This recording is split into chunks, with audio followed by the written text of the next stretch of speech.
پیغام سناتی ہے یہی آیے تطہیر عزت میرے آقا کے گھرانے کے لیے ہے عزت میرے آقا کے گھرانے کے لیے ہے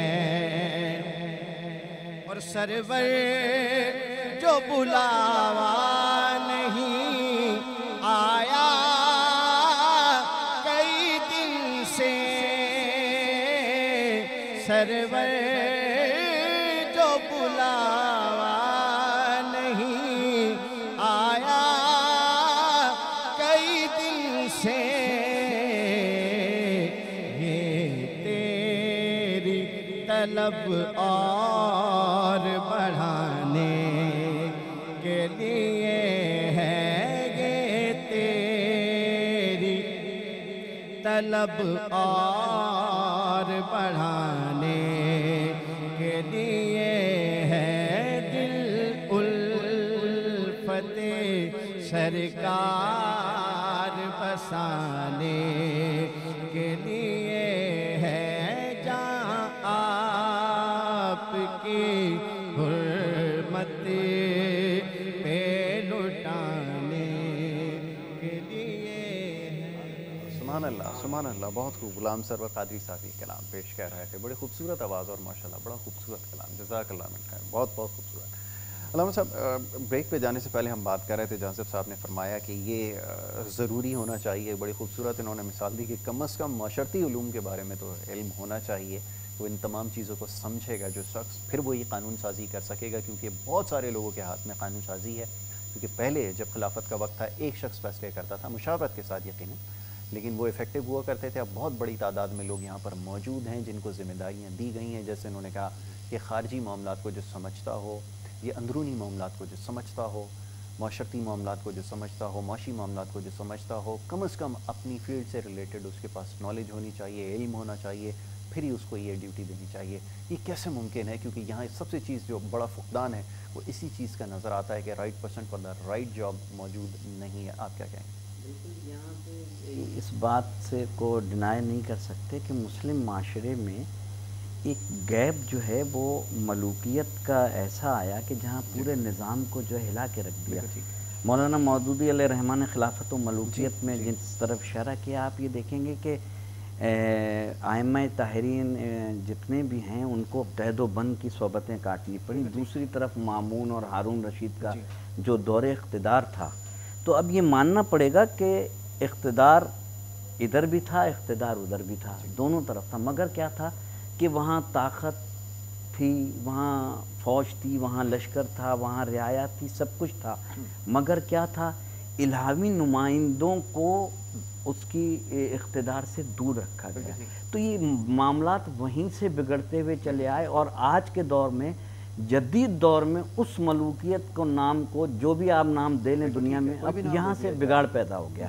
یعنی اس کا مقصد یہ ہے کہ مسلمانوں کی ایک تاریخ یہ بھی رہی کہ حقدار کو حق نہیں ملا، لہٰذا اس کی وجہ سے کنفیوژن آج تک جس معاشرے میں ہم ہیں، یہاں اگر حقدار کو حق میں دے دیا جائے تو یہ ساری چیزیں، جیسے کہ علامہ صاحب نے فرمایا کہ قانون سازی، معاشرتی علوم، دنیاوی علوم، دینی علوم، ایک حاکم وقت کو مکمل ہر چیز کی معلومات ہونی چاہیے۔ یہاں آپ تو دینی علوم اور معاشرتی علوم اور دنیاوی علوم کی بات کر رہے ہیں، میں تو یہ کہہ رہا ہوں کہ انہیں یہ بھی پتہ ہونا چاہیے کہ پشت کے پیچھے سے کیا ہو رہا ہے اور آگے کیا ہو رہا ہے، دائیں کیا ہو رہا ہے، بائیں کیا ہو رہا ہے۔ انہوں نے خود جا کے ایک ایک فرد کی خبر گیری، جیسے خلفائے راشدین کی مثال علامہ صاحب نے دی کہ یہ دور حکومت جو گزر چکے ہیں ہمارے لیے، ہم نے ان کو صرف مثال تو بنائی مگر امپلیمنٹ نہیں کیا، اور آج بھی ہم